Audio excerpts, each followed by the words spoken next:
I'm Pete Wright. And I'm Andy Nelson. Welcome to The Next Reel. When the movie ends, our conversation begins. The Invincible Six is over.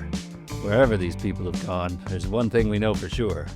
The women bathe more than the men do.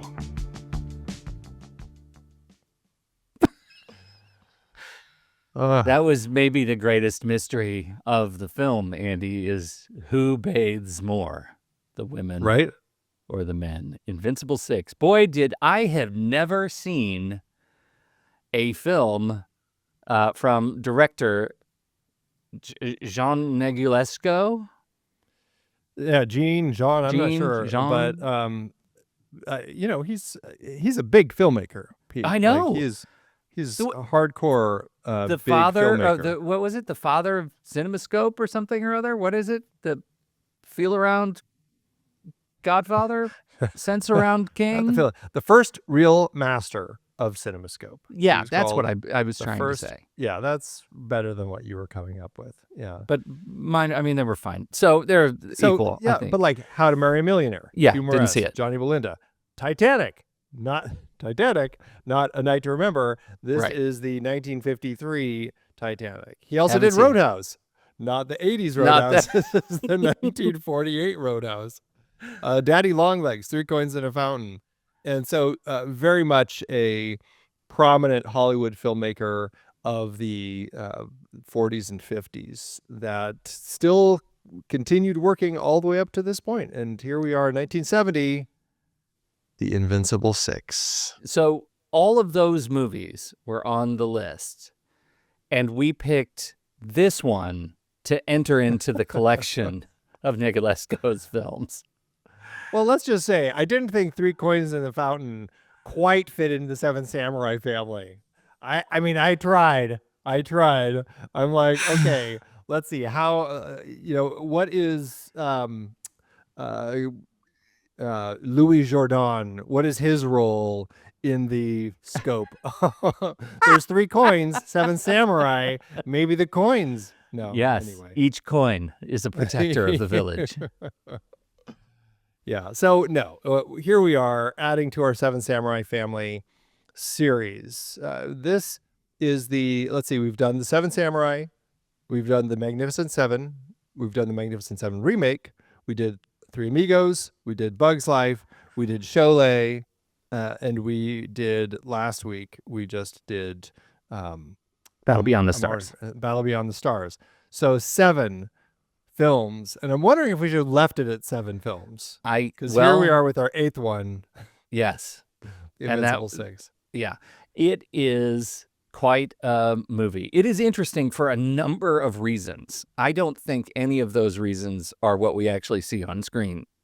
But it is interesting because it represents a time in filmmaking when Iran was doing foreign language co-productions filmed in Iran, and all pre-revolution, 79 revolution, and they're able to make movies like this.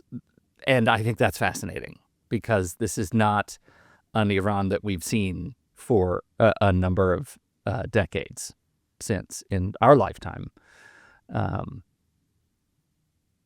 which is, I think, fascinating. And no, it's a very different time that, I mean, we're seeing a different view of kind of Iranian women, like what they're wearing and everything. It's like the whole thing comes across much different. Now, granted, a lot of the characters that we're seeing might be, quote, Iranian, but are actually American or European or something. Still, when we're talking about representation on screen, this is different. Yeah, right. Yeah. This is different. So it was interesting. And actually, Negulesco was actually very excited to do this film, and as he would say, to kind of continue this run of other Iranian-American co-productions that he was going to be working on doing together. And it was like this whole, next phase of his career, meant to be this next phase in his career. And, the film wasn't received very well, and so that kind of put a kibosh on the entire thing. And but it's interesting to see what they actually were putting out at the time. Very much a B movie. Yeah. Yeah. The quote I found was, this was in reference to The Pleasure Seekers 1964, The Invincible Six in 70, and Hello Goodbye in 70, which are best described as best forgotten. Ooh, well, ouch. Yeah. I will say, though, this is very much a B movie. It's not a good movie, but I wasn't bored. And I guess that's where I would start. It's like I continued watching this whole thing, rolling my eyes like, God, this is just like that whole opening heist sequence. Yeah. Like there's no setup. We don't know who any of the characters are. We don't know who's on the team. Just suddenly there's this attempted heist of the actual crown jewels. Like we're actually like, that's how ready Iran was to get involved in these productions. Like those are the real crown jewels that they let film at this whole opening heist. And the whole thing was like such a, I mean, it was kind of a fun heist because a guy gets crushed by these doors. Like that there's was these awesome. two women dressed as nuns. It was like this crazy little heist scene to do it. And it all gets screwed up because somebody forgets to turn off the alarm. I don't know, but they try to shoot through the bulletproof glass and that fails and the alarm goes off. It was a mess, but like it was so shoddily put together. I had no idea who the characters were. I didn't have any sense of the relationship, who was supposed to be doing what. Like there wasn't any setup. Yeah. It just happens, it gets botched, and then everyone's on the run. And that's kind of like how the film starts. And like that's how the film kind of continues. It's like, okay, it's a rough one, but I still had fun in kind of a crappy B movie late night sort of way. Yeah, no, and I'll absolutely agree with that. I think the movie is super chunky until it becomes really predictable, right? Like right up about the point you figure out, oh, I see what they're doing, then you can see around every corner. You can see exactly what's going to happen next. So you go from being completely bamboozled by what the hell the movie is to being absolutely ahead of the movie on every page. And yet,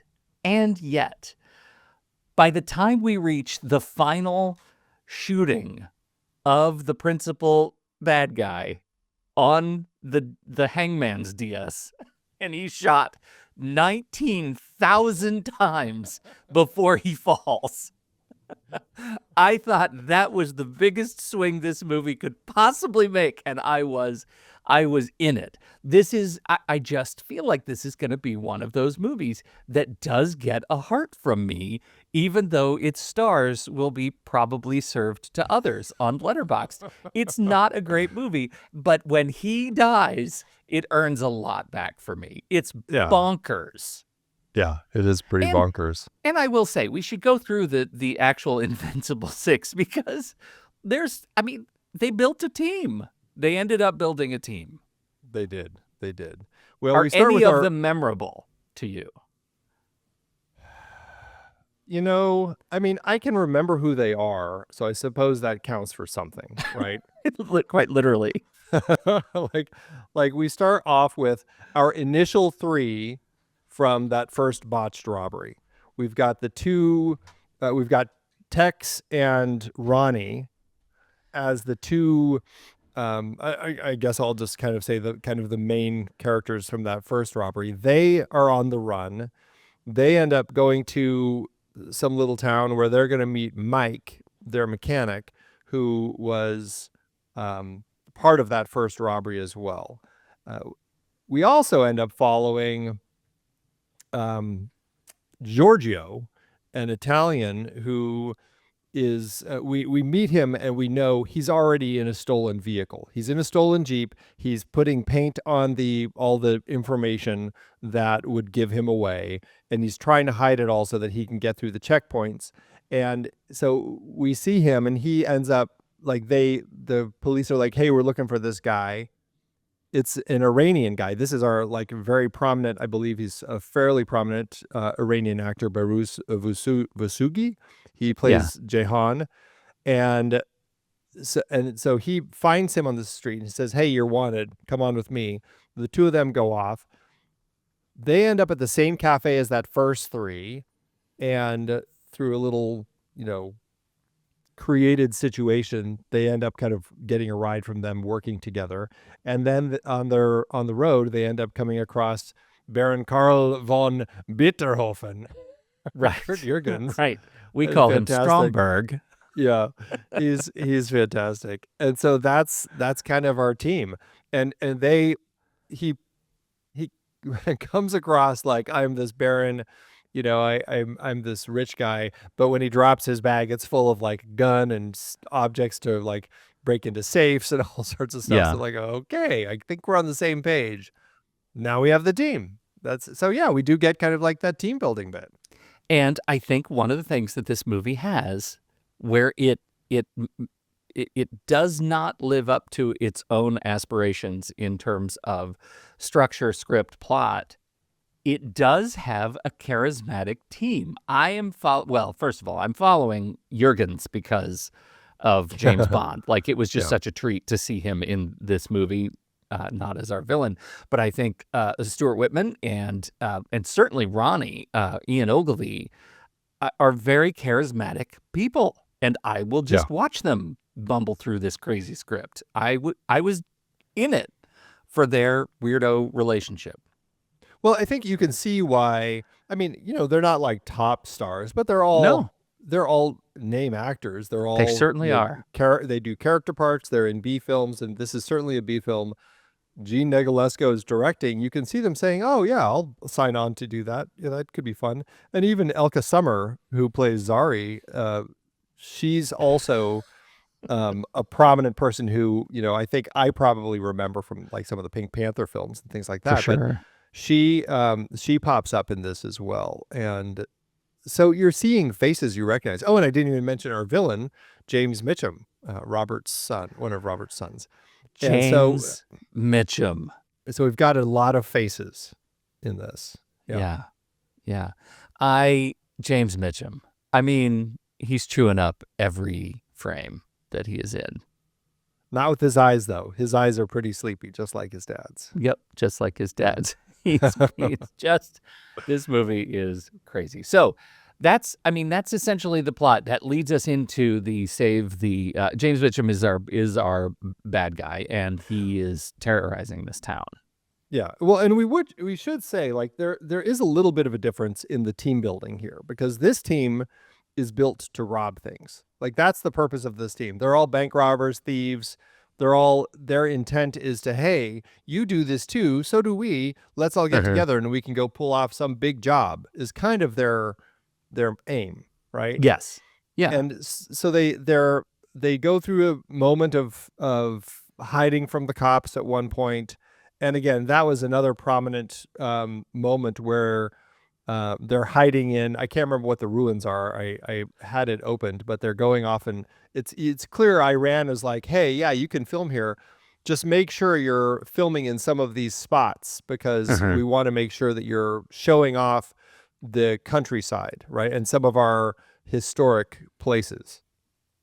And so they've got that moment. It's the Persepolis ruins. That's what it was.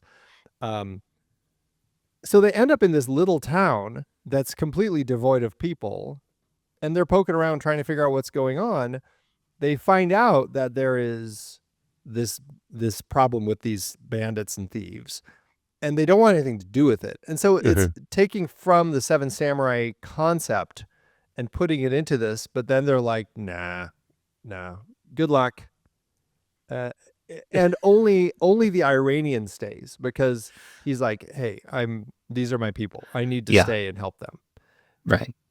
And so I guess my first question in the scope of all of that for you is, how does that element play where we're not given as much a strong reason for, again, I know what movie we're talking about here, but we're not given a strong reason as to their reasons to stay. Like, how did that play for you? Yeah, well, I mean, you said it. I think we didn't get a strong reason because it wasn't written there, and I think the intention is to give these guys eventual reason to turn from their malcontented ways to doing the right thing, even if accidentally they manage to do the right thing. And I think the degree to which you believe they've done that, and at what point in the film that happens for you, is I think the that's going to be whether or not the movie works, right? Is it when Ronnie is inconspicuously returned to the village? Maybe that was the turn. Maybe that was the thing that made the guys decide they're going to go up against Nazar. Is it about the woman? Is it about, like, what is it? What is the inciting incident that turns them from, we're not going to do this, to, yeah, we have to do this? Well, but I mean, that we do get that moment. Yeah. It's just pretty poor. It's like, Jahan says, I'm going to stay. And they're like, okay, best of luck. And they drive away. Yeah. And as they're driving away, they kind of like pause and they're like, I don't know, should we? Yeah. And they're debating it. So they already have a moment of indecision. So you're like, okay, is it just because they're kind of the good guys? And that's when they start getting shot at. And they're like, oh, crap, we got to go back. And they're stuck now. And that's kind of like the setup is like, they really can't get out because they're in this valley surrounded by these hills with these people. Snipers, yeah. Right. But that's what I mean. Like, I feel like that sequence, they go back, you're right. It is a poor reason. They're uncommitted. They're going back because of logistics, right?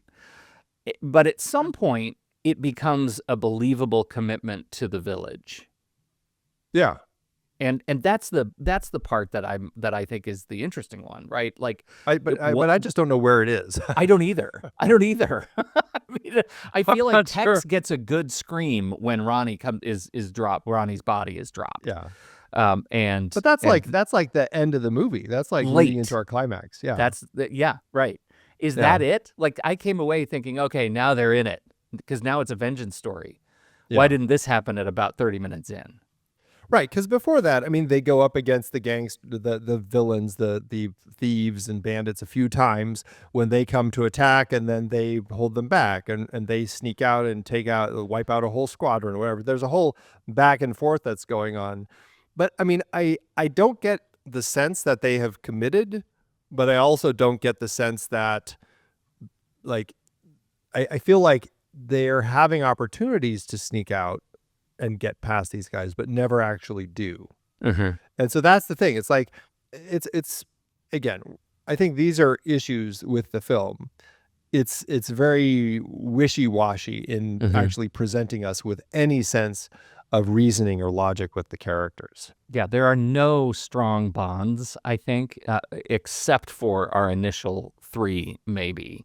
But in the film, there are no real strong bonds. That are emotionally compelling. No, I mean, Jahan ends up falling for the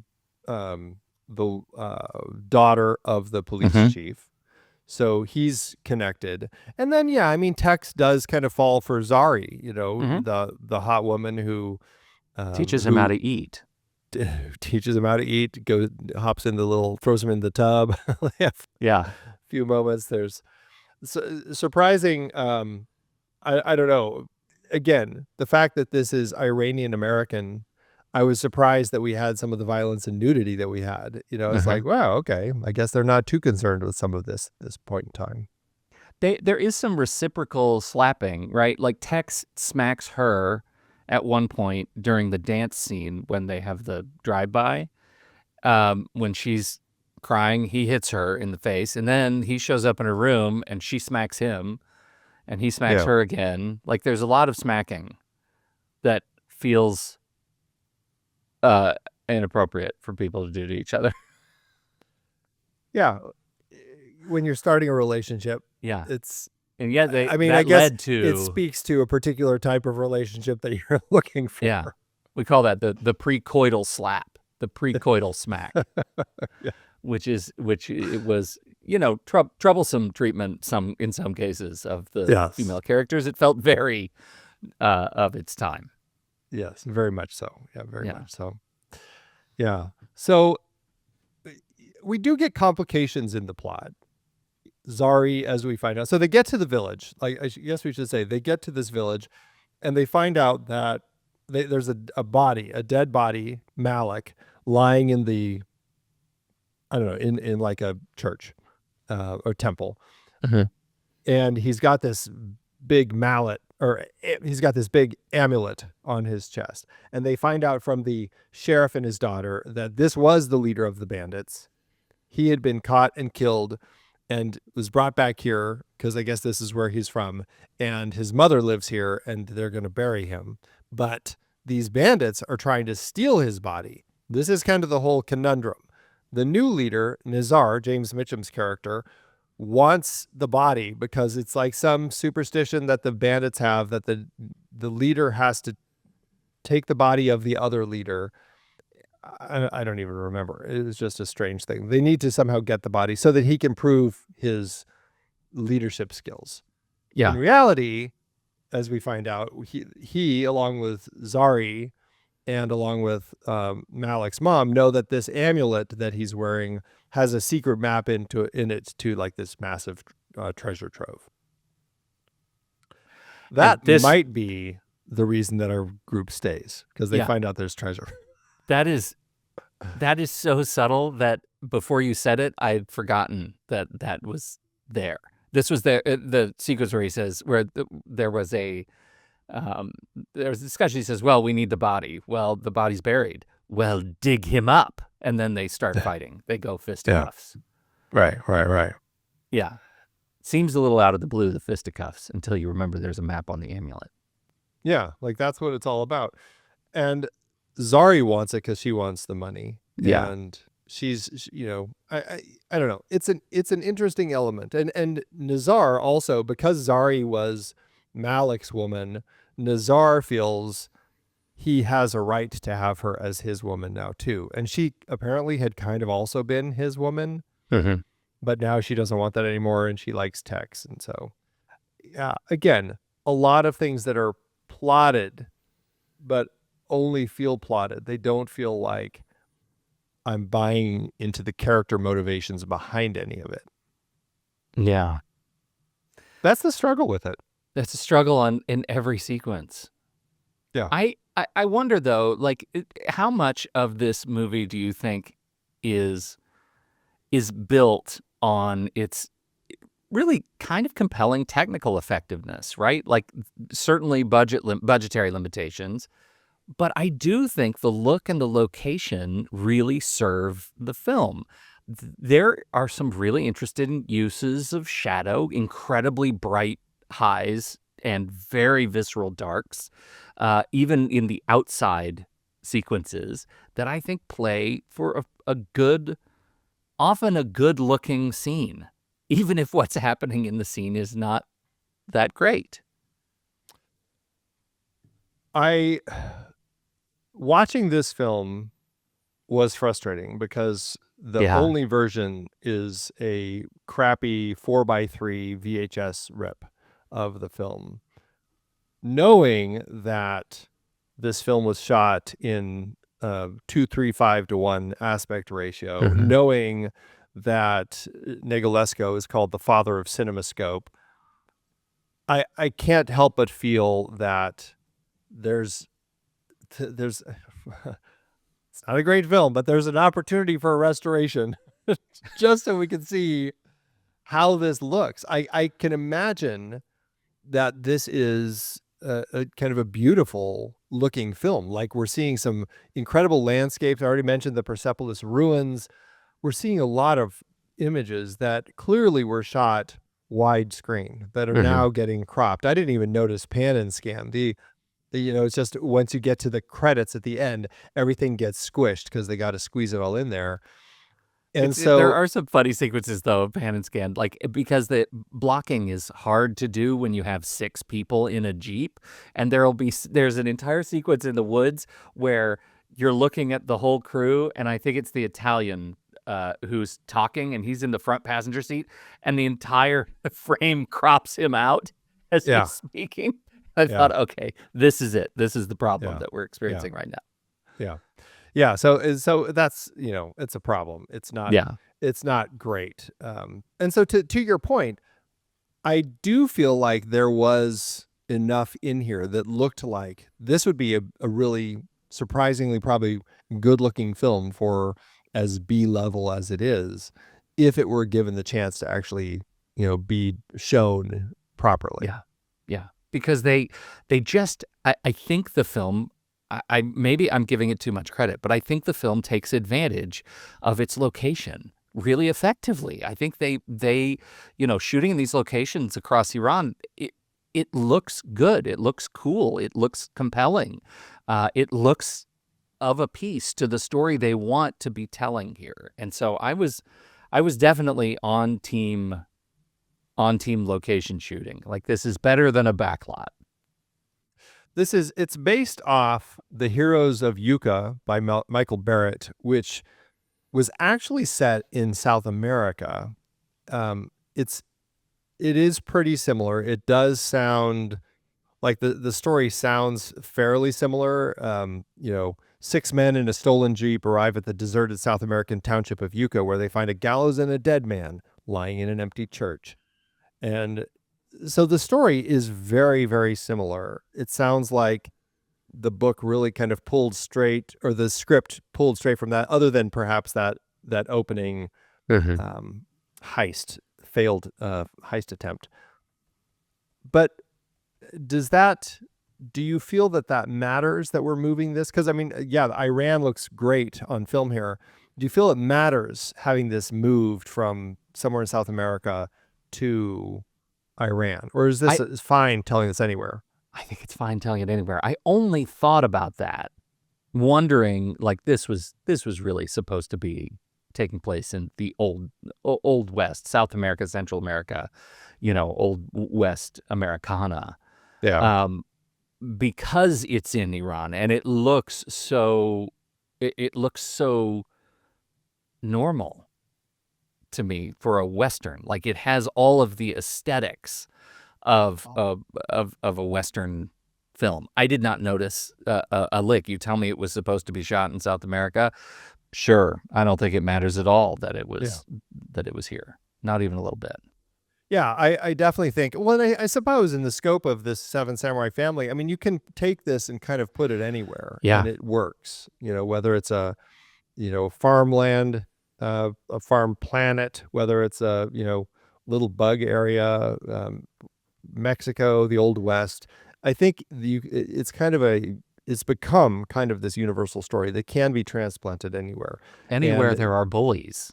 Anywhere there are bullies, yeah. Yeah.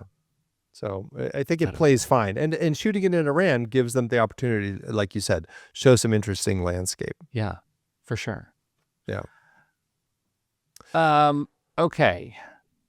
Let's go through. Are you that familiar with many of the cast other than Curt Jurgens? I'm not, and I find that strange because it feels they feel notably familiar to me. The faces are notably familiar, and yet I look at particular Stuart Whitman. I look at his catalog, and I would not have been able to tell you that's who he is. He just has become a face to me, another face in Hollywood, a face of, holy smokes, 191 credits. Yeah. And yet I wouldn't be able to tell you a single film beside this one that he was in that I've seen. He's been in parts like in The Longest Day, Those Magnificent Men and Their Flying Machines, Night of the Lepus. He was nominated for Best Actor for his performance in The Mark. And TV, I mean, A-Team, Briscoe County Jr. I know, things that were just brought up last week. Yep. So, I mean, he is kind of very much a face who's been in a lot of things. And so, but as you said, he is kind of that guy sort of face. And I think when you're working on a project like this, you're bringing in people like him who aren't the big names, but they're a name enough that you can, call up his agent and cut a deal, and he'll fly off to Iran to make this little movie with you. Yeah. Yeah. Elke Sommer, Shot in the Dark. I'm familiar with a couple of things that she did, but I think mostly I knew her because my parents were a big fan of Elke Sommer and would bring her up, occasionally. That's interesting. Again, over 100 credits for Elke Sommer. Because of her performances, or were there other things about her that they liked so much? What are you suggesting? She's a beautiful woman. I'm just saying. You're suggesting that my parents are superficial? Is that what you're suggesting? My parents only care about what somebody looks like. That's fine. That's right. That's fine. That's right. I don't know. I don't know the answer to that. It's very funny. Very especially funny. because she was, well, I mean, I guess she was, her, what were the big years of Elke Sommer? Really the 60s, 70s? Yeah, I feel like it was, kind of, I'm very much not familiar with pretty much like her German career. Yeah. So for me, it really just boils down to when she started popping up in Hollywood, like those early, like Shot in the Dark, Yeah. things like that. So yeah, I don't know. I feel like she's somebody who's probably more that I thought of more like as a pinup girl sort of than her performances, I think so too. I think Yeah. probably so. I think my dad had a crush on Elke Sommer. That's what we're saying. Yeah, it could be. It's Yeah. fine. It's fine. Yeah. Let's get your dad on the line. That's right. Let's talk to see him. what your dad thinks of Elke Sommer. Do you know of Curt Jurgens from anything other than The Spy Who Loved Me? No, I don't think so. Should I? Is there something as you're perusing the list that you think, oh, Pete's going to be really embarrassed that he didn't think of this? No, actually, I don't think so. But there are, a few other things that I'm like, oh, right, like, and God Created Woman is like a film that I know of. Never seen it, but I know of that movie, and so I'm like, okay, so he was in that too. Like, well, I don't think. I mean, his top 4 in IMDb, I know of all of them. Battle of Britain, Longest Day, The Enemy Below, and The Spy Who Loved Me. Only one of those have I seen. I don't think I've seen any of the other 3. Battle of Britain I've seen. He was also in Battle of Neretva, which I've seen. And so, yeah, so I've seen a few of his. And then he was out in Smiley's People, the miniseries. Yeah. So, yeah. Which I did not see either. I didn't either. It comes very highly recommended. Yes. Right. James Mitchum is, again, looks so much like his father. Very much kind of that laconic hangdog look that his dad has. He has that also. Another person who I haven't seen in much, though I'm sure I've seen him in stuff, Yeah. I guess. I mean, he's another one where it's just a face that I know so well, probably because of his dad. And I look at his credits. I haven't seen any of the other movies that he's in. I just know that face. Yeah, I think that's it. Two Lane Blacktop is probably the big one on my list of his that I've always been meaning to check that one out. I just haven't gotten around to it, but he does pop up in that as well. Yeah. Young Guns of Texas seems like a thing that's been pilfered. Not a lot of great movies, right? The movies that he's in, if you peruse his rankings, the 70s, he had some 6s. He had 1 7, you're right, Two Lane Blacktop. But everything else is really in the 4s and 5s with some 2s, which is probably why we haven't seen a whole lot. Not a lot of his stuff bubbles up to the watchable. Yeah. I have to put this on my watch list kind of territory. Right. Yeah. Ian Ogilvy, he plays Ronnie. Man, he gets a brutal death, huh? Yeah, right? Yeah. Obviously, I've seen Death Becomes Her, Wuthering Heights. Haven't seen My Life in Ruins. I, Claudius was the TV miniseries. I didn't watch it. My mom loved it. It was a great one, yeah. Yep. He may be best known as Simon Templar in Return of the Saint on TV when he took that over from Roger Moore. Oh. Yeah. And he is still cranking them out. He's got 2 upcoming projects. No, is that even possible? Apparently. He's still active, yeah. Wow. He's a wee 82, Pete. No time to slow down. No time to slow down. Yeah. Oh, he was the broadcaster in Moonraker, the radio play.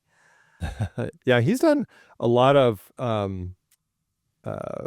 reading, I think, or actually he was considered for James Bond. When Roger Moore was leaving, he was the guy that they were actually considering, and didn't quite pan out. But yeah, he could have been a name we very much knew had that happened.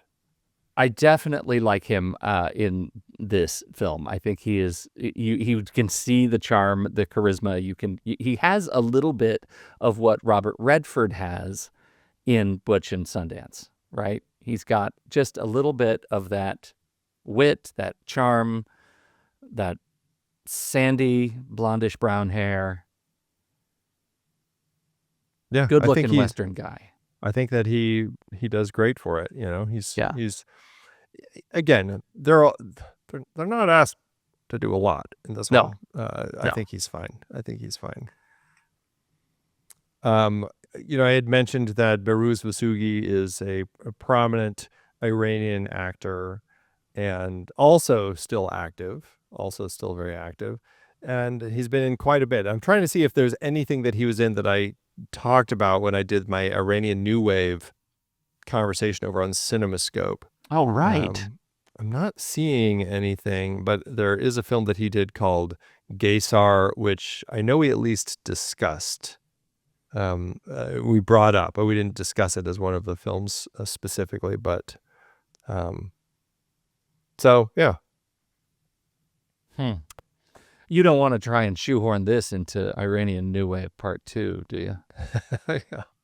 I'll see what my guest thinks. See if we can bring this one back in. Lon Satin is Mike. He is the mechanic of the team who sabotages Jeeps or puts them back together. Not a big career.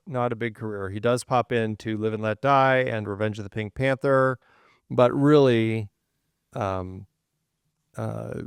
think it's Starlight Express on Broadway that he was probably most known for. That's one of your favorite Andrew Lloyd Webbers, isn't it? Stop it right now. Stop it. I know I wore roller skates for like a month after that. We don't need to litigate that again. Oh man. Well, this was a tricky one to watch. I think this is the thing. Like what I'm trying to do is figure out what is the conversation for this film what is its place in cinema history, right? It hasn't really risen to importance in the cultural history of the time. It is pretty wildly dated in some places. It's you know, I guess if I were more of a student of post Iranian revolutionary history, it would be easier to maybe have a cultural conversation about what this film represents. And I guess that probably is its place in ignominy. It's an ignominious kind of stature in cinema history, because it also represents one of the worst films of one of the better directors that we haven't explored very much. Like, it just feels like around every corner I'm looking at this movie thinking, we are missing out. We're missing out on a better version of this film, certainly a better looking version if we had the CinemaScope rip. And why did we start with his last most forgettable work? That's sad. That's just sad. Well, yeah. I mean, there are reasons, but I do agree. It would be nice to do some more exploring of Negulesco just to see what else. I kind of think so. Isn't that funny that we watched this movie? Of. Yeah, we watched this movie and okay, can I just, one question. They spend the whole time in the high desert, right? That really is where they are. Yeah. The final credit run, they leave the sort of wooded area. They're in the Jeep and they take off, and it cuts from them in the Jeep. There's some clouds behind them and they turn around and they're in the snow. It is a hard left turn that takes them into the unknown. They are not prepared to go into the weather that they're in right now. It's a flip of Jurgens flips a coin and they turn and they head to the mountains, and there's a ton of snow in the next cut. It's weird that I don't even remember the snow. Maybe it's so not much weird. snow. Maybe it's not weird. It's not weird. No, you're okay. This is so the much base. Snow. This is when they get to the base, like the bad guy's base, right? This is like at the very end of the movie, after the shooting and everything. Oh, after they're... No, literally, when I say credits roll, I mean the cut in the snow is credits going up. That's it. Oh, okay, like gotcha. The movie is well over. So and now weird. it is snow. It's snow drifts. It's snow, packed snow on the road. It's like, that's the next cut. Where do they go? It's strange. God, it's so strange. So strange. Everything about this movie is just weird choices. I feel like for a movie that I know I'm not going to rate very highly, we actually spoke more highly of it than I think. I think we're trying to forgive it for something. Well, okay. It is worth just talking about the nature of this sort of movie, because it's not a great movie. We've already discussed it's kind of like bad, but it's not bad. Like, there are movies that I watch where I'm just like pissed that I'm watching it. I'm sitting there, I'm like, this movie is so boring. This is so stupid. Like, I'm hating myself for still not being able to turn off a movie. Like, once I started, I have to finish the damn thing. And it's like, curse me and my stupid thing. Why can't I just let that go and just turn this bloody movie off? Because I hate it. I'm hating all of this. This isn't one of those movies. And that's weird. That's the thing that is, like, what is it? Is it just like, is it Negulesco's smooth hand behind the camera? Like, what is it that's keeping us? Or is it just the nature of this type of genre film where it's like, I've talked about this a number of times. Like, there are movies where it's very easy for me to just put on like late night in a hotel and just lay there and watch. And usually I'm trying to fall asleep, but I can't, because now I'm like in it. I'm like, this is terrible, but I can't turn it off because I just have to watch it now. Yeah. Yeah. This is one of those movies. So is it just the nature of just kind of like a cheesy, cheap genre film that kind of like makes this play fine? Well, I think that for me, it's all about that the performances elevate the weak material, and that this international ensemble cast has weirdly interesting chemistry. And I am curious around every corner how those two things are going to shave off the sharp edges of really weak script material, right? I think that that's what I have to hang my hat on for this movie. These people are charismatic and fun to watch. And the melodrama of the final act, the final shootout, is that is actually a winning bit for me. I can't believe it. That whole final battle actually is quite fun. Yeah. Like, they mysteriously find dynamite that they never knew it was like in the back of their Jeep. They're like, oh, look, there's all this dynamite. We've been driving around with this the whole time. You should have been more gentle. Right. So they have all this dynamite. And yeah, it's kind of a fun little takeover of the base of Nazar's base. Yes. As they're blowing things up, they're trying to save like all these women prisoners who have been taken hostage for the men. They're trying to save them. They're trying to go after Nazar, and Giorgio has his brutal final moment where he's getting attacked by that big bald muscle guy that Nazar has working for him, and then just like basically takes the dynamite and like throws him and grabs that guy, throws themselves to the ground, and boom. Like, there's some like surprisingly violent moments again throughout this movie. Yes, there are. And then the whole thing with Nazar, when he gets back to the place, because he wants that amulet, and it is a Bonnie and Clyde ending for him, as everybody in the village just shoots him, and he's hanging on to a rope, like the hangman, the other end of the hangman's rope, and he's just dangling there. It is like brutal. Yes. 19,000 times. It's incredible. It's incredible. I feel like I came into this conversation today expecting both of us to be particularly acidic about this movie. It would have been easy to be. Yeah. It would have been easy to, but I think we may have convinced me that I enjoyed this movie even more than I did. Yeah. And that's you can't give okay it 2 because hearts. I'm not going to watch it again. Yeah, right. I tell you, I would watch it again if there was an actual restoration, so I could see what Negulesco was doing with the images. But me too. Just a question: what do you think the mom's motivation? At the end, after Malik, so the amulet is now been rescued.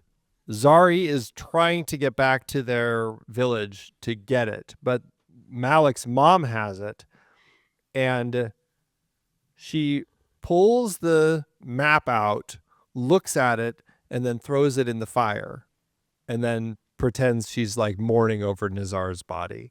Right. What do you and then Zari comes up, finds the amulet empty, and realizes that she had burned it. What do you think of that ending?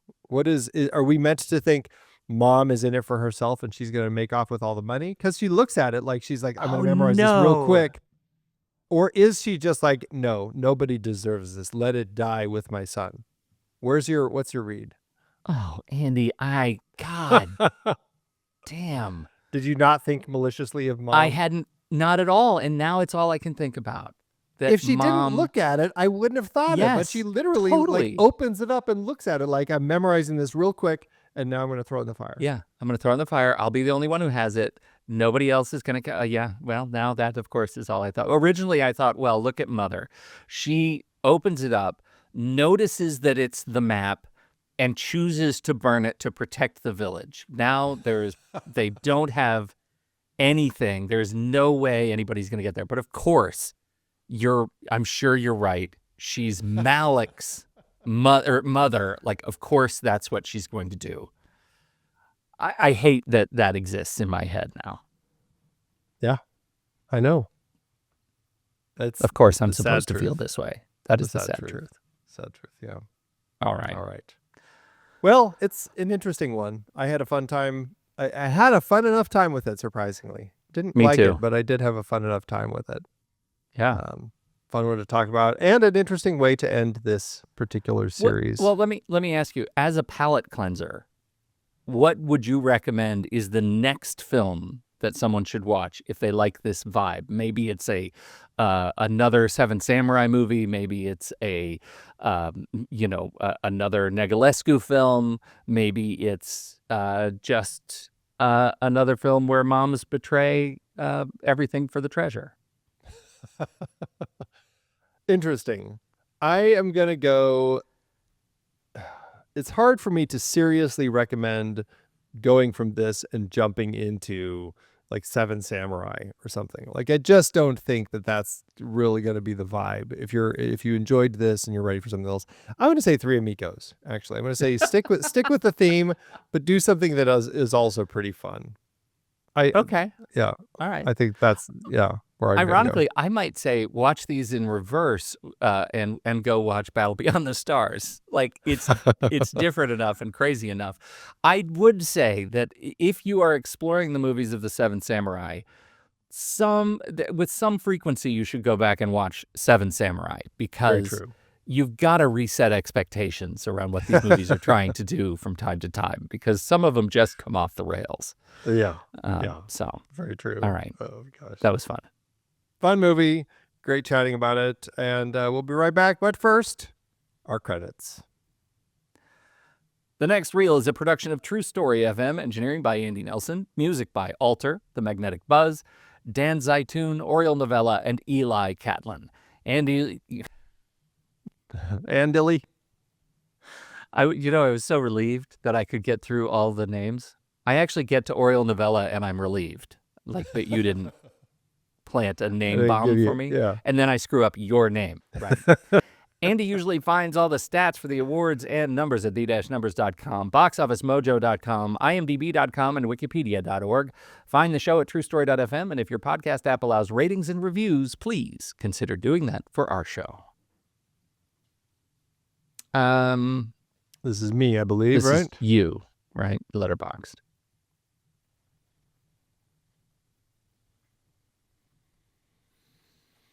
Okay.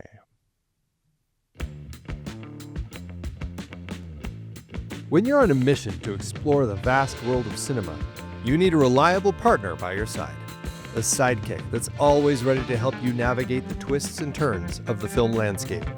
That's where Letterboxd comes in, your trusty companion on your movie-watching journey.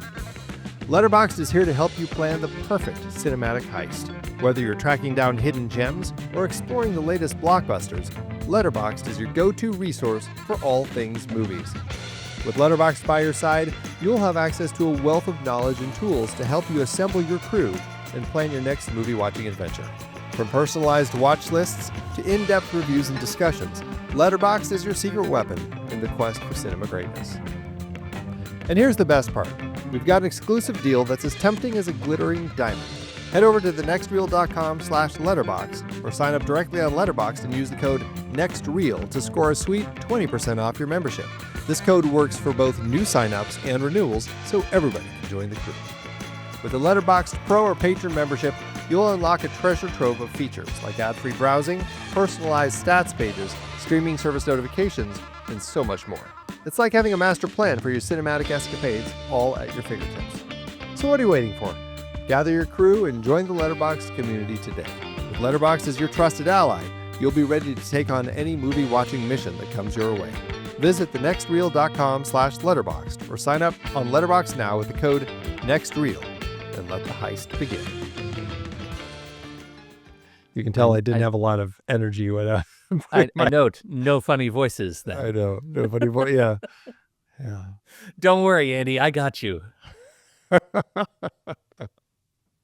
Letterboxd. Go. No, we're not doing that yet. Not quite. Andy, so you went to the Iranian Library of the Ages and you found where they keep the budget for all the movies that they make there that are co-productions, and you were able to give us some encyclopedically detailed information on. I now want a building called the Iranian Library of the Ages. Yes. Yeah. Right, it'll be in Tehran. Poughkeepsie. Oh, yeah. Okay. Yeah, this is one of those movies that when I decided to add it to the series, I pretty much knew I would never be able to find any information on it. And sure enough, I didn't. The movie did open June 10th, 1970. The other bit of trivia I think can help us understand how it fared a little bit. And we've talked about this some. IMDb's trivia page had this to say. Jean Negulesco spoke of making a whole slate of film projects in Iran, with this as the first film in the program. He claimed he had talks with the Iranian government and found them enthusiastic. However, this film was poorly reviewed and a box office disaster, not released until some time after it was made, several years in the case of the UK. Negulesco abandoned his plans at once. So there you have it, Pete. A box office disaster. Oh, well. I'm sad for that. Yeah. There are worse movies that have fared better.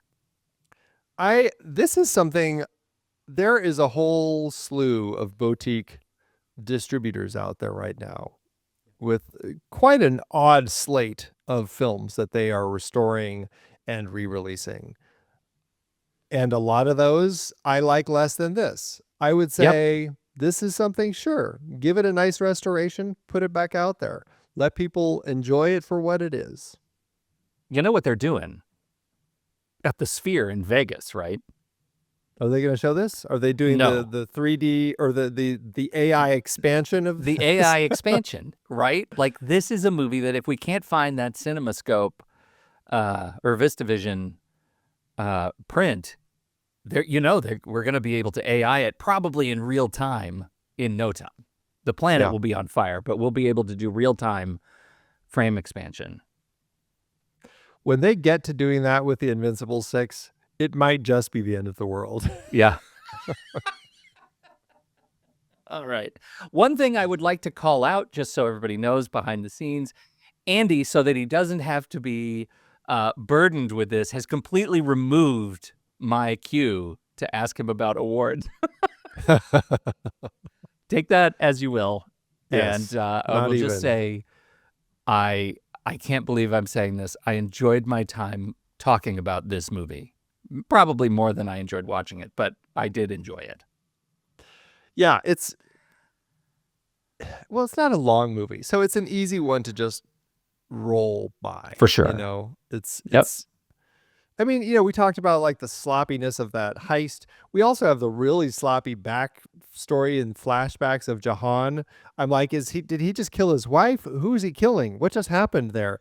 Like, he's wanted for something. I couldn't figure it out. I guess when I was reading something, I guess he killed his wife's lover. I was like, I didn't even see a lover in all that. It was just like really poorly constructed. Like, we get a lot of that. It's a rough film, but yeah, I still had fun with it. Surprisingly. Crazy. Absolutely crazy. All right. Yep.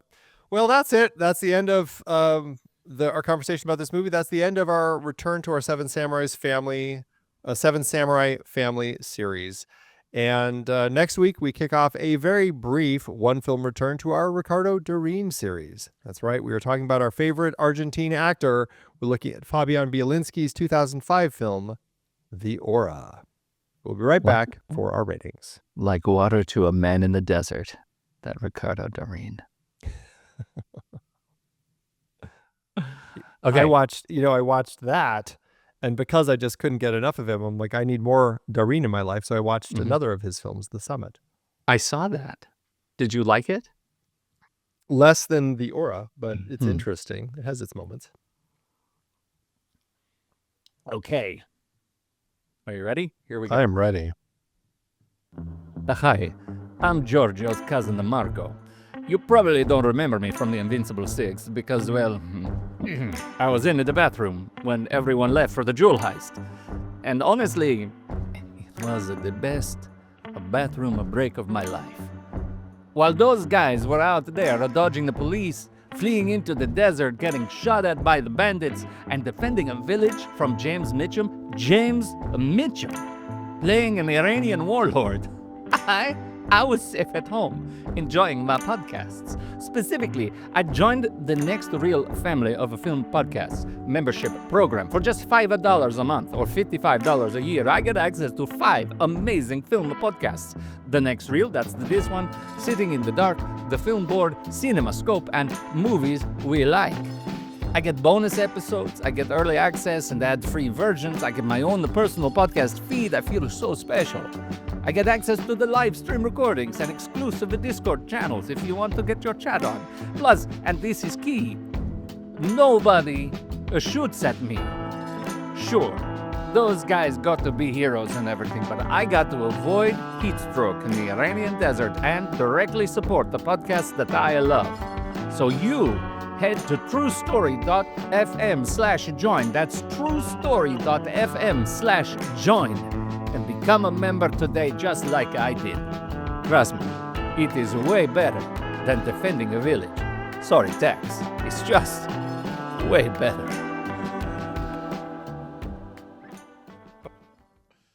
Why am I not surprised that you're like, Italian accent? Wait a minute. I haven't get done to do that yet. again? Oh, jeez. Oh, man. Oh my God, that's funny. Too funny, too funny. Letterboxd, Andrew. We're talking about Letterboxd, and that's where we put our stars and our hearts over at letterboxd.com/thenextreel. It's where you can find our HQ page. And today we are going to assign probably hearts and some stars to this movie. What are you going to do? Yeah, you talked about this last week when you were wanting to rate Battle Beyond the Stars, I think 1 star and a heart, and didn't. But I feel like this is really the sort of film that ends up warranting that. Is it 1 star? Is it 2 stars? I'm going to actually say 1.5 stars, but I am going to also give it a heart because, yeah, this was a weirdly fun movie. It just is such a mess, but I did enjoy my time with it. I can't believe I'm doing this. I'm, yes, going to give it a heart. That's settled science. But I am going to actually half up you by giving it the full 2-star treatment. 2 stars and a heart for the Invincible Six. Maybe only after our conversation have I come to this realization that it's 2-star worthy. Wow. Hey, it is entertaining. It's an easy watch. Terrible, but easy. Yeah. Well, that averages out to 1.75, which rounds to 2 stars and a heart. And you can find that over on our account on Letterboxd at The Next Reel. You can find me there at Soda Creek Film, and you can find Pete there at Pete Wright. So what did you think about The Invincible Six? I'd love to know that somebody else actually watched it. Give it a try. Let us know what you think. Hop into the Show Talk channel over in the Discord community, where we will be talking about the movie this week. When the movie ends, our conversation begins.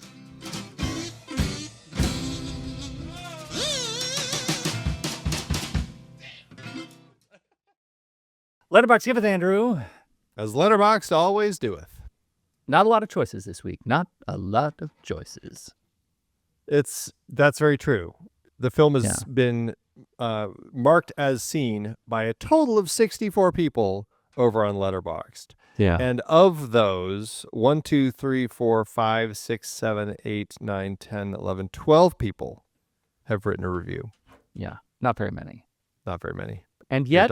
Your dog wants in. You can hear that? I can hear that. All right, fine. And yet we have found reviews. Andy, would you like to kick us off?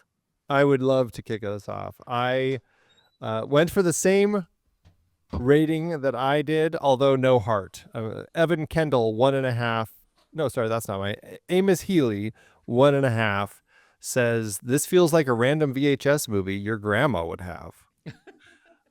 Why your grandma? I know. My grandma would not have trucked with this movie. This would not have been one my grandma would have had. No. I just love the fact that Amos's grandma might have. Yeah. That actually does tell us a lot about not Amos's only grandma. That, but also the fact that Amos assumes from the fact that his grandma would have this, that everybody's grandma would have this on VHS. Yeah. Wow. That is some next level presumption. Right? Well, I've got one from Mehdi Chamay with 2.5 stars. This is what industry means.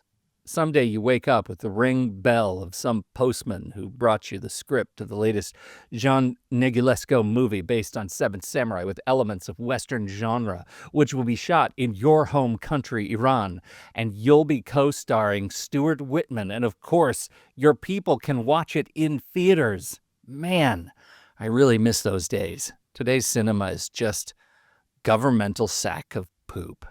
Long live Berouge Vashugi. Long live Film Farsi. Long live industry. Look at that. A little celebration of Iranian cinema. I love it. I love it. Yeah. This is, Glad we did this movie, Andy. Yeah. Yeah. Me too. Long live industry. Thanks, Long live Letterboxd.